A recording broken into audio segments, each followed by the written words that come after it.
Hello everyone and welcome to another Commander Tactics video, and the first in a new installment of videos I will be appropriately titling Preview Review. In these videos we'll be taking a look at the recently previewed cards from Wizards and other content creators around the world of Magic. Preview Review won't be full deck techs or long deep dives, but short takes on fun and interesting new cards coming down the pipeline. But without any further ado, let's jump into today's topic, which is the Ikoria Commander Preview Review Part 1. Wizards recently previewed all 5 of the face cards for the upcoming Commander 20 set, and introduced us to several not so simple mechanics. But let's dive into our first commander now, and that is Gavi Nest Warden. Just off the name alone, you might assume that nest in her title would mean that birds or eggs will be involved, but sadly that is not true. Kind of a letdown, but that's okay. This Jeskai human shaman comes down for 2, a blue, a red, and a white on a 2/5 body and reads, you may pay 0 rather than pay the cycling cost of the first card you cycle each turn. Whenever you draw your second card each turn, create a 2/2 red and white dinosaur cat creature token. Gavi brings us a cycling commander unlike one we have ever had before. This cheating of cost is definitely a great way to ensure that we have the right cards in hand when needed. With spells like Astral Drift and Slide, we also will have the ability to abuse ETB effects and avoid removal spells along the way. But after digging a little bit more, I quickly found that there are only 130 total cycling cards within the Jeskai colors. 12 of those are lands, and 1 of them is silver bordered, so now our pool is only 117. And of those cards, there's about 50 to 60 cards that are complete jank and would be hard pressed to make it into any real deck. So this leaves us with only about 50 total spells to choose from in order to maximize Gavi's ability. While there are several great spells with cycling, being so limited doesn't get me too excited. And then there is Decree of Annihilation. When cycled, we destroy all lands and force all fun to recede into the fires of hell. And then Gavi's second ability really doesn't demand much attention and simply feels like a little more value to support the cycling playbook. With a limited pool of spells, Gavi looks to be a middle of the road commander with not too much flexibility. But moving on to our next commander, we have Jurina Kudrow.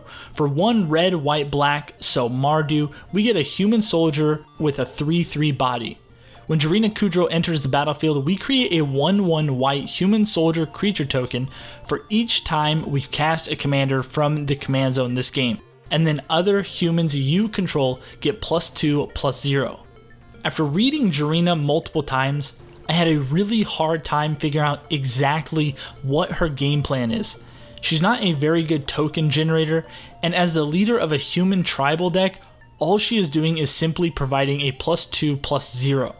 Getting her removed in order to recast her also to generate more tokens really isn't a good thing for that type of playstyle.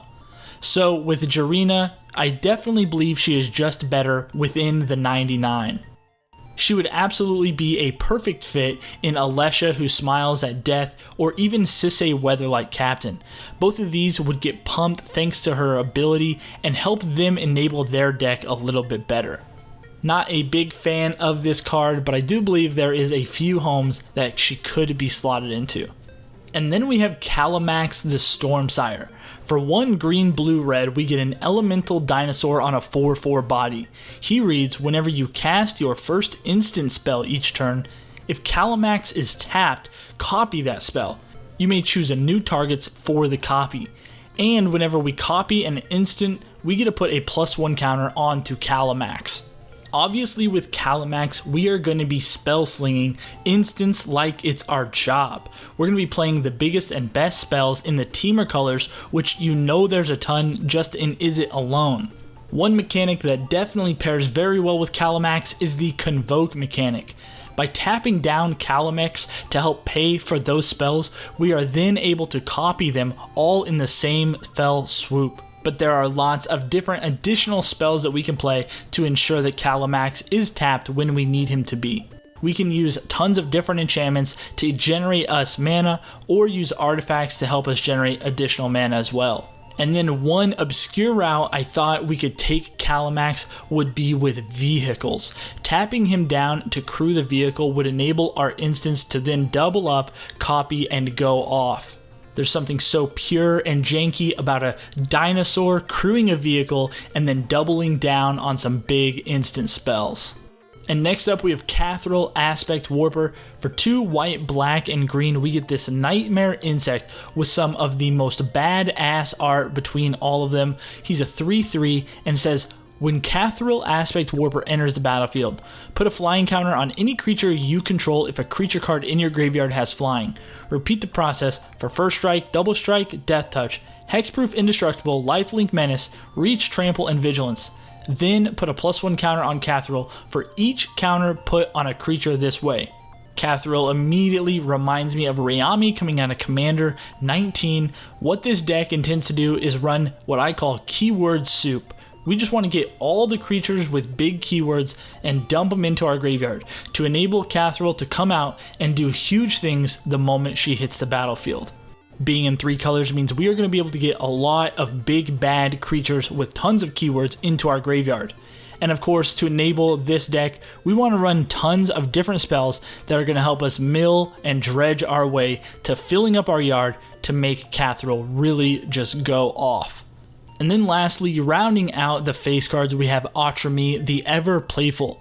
This Soul Tie Nightmare Beast, costing 3 black, green, blue, is a 6/6. He has Mutate for 1 black, green, blue, and then Trample. Whenever this creature deals combat damage to a player, return target creature card with Mutate from your graveyard to your hand. Mutate is another casting cost and alternate casting cost. So it says if we can cast this card for its mutate cost, we put it over or under another target non-human creature. They mutate into the creature on top plus all abilities from under it. The stats alone are pretty solid on Atre Me. A 6/6 body for trample for only 4 mana can be very powerful. But right now, it is just too early to call on how this deck can really be organized. We've only seen a few mutate cards, and so for this ability to really take control, we have to wait to see what else is coming to us from the Commander 20 product. I do want to say though, I love the art and I love the name of this card. I'm a huge fan of where this could go. But that is going to do it for our 5 Commander preview review. At first, my initial reaction was that all of these were pretty underwhelming. I'm very optimistic that the additional commanders in these decks bring with them more exciting abilities beyond what we've seen so far. The mutate ability I'm very hopeful for, and I think Callum Axe being in the Teamer Spellslinger has the potential to be a lot of fun. But maybe I've missed something, maybe there's one that you are really looking forward to. Let me know down in the comments below. More Ikoria Commander preview reviews will be coming down the pipeline as we get more reveals. But if you're new here, make sure you hit that subscribe button, and if you want to know when our next video comes out, hit that bell for notifications. If you're a subscriber already, thanks so much for coming back and checking out our content. New videos every Friday. If you're a Twitter user, head on over there, drop us a follow at EDH Tactics. Stay inside, stay safe, stay healthy. Thanks so much for watching, guys, and we'll see you for the next one.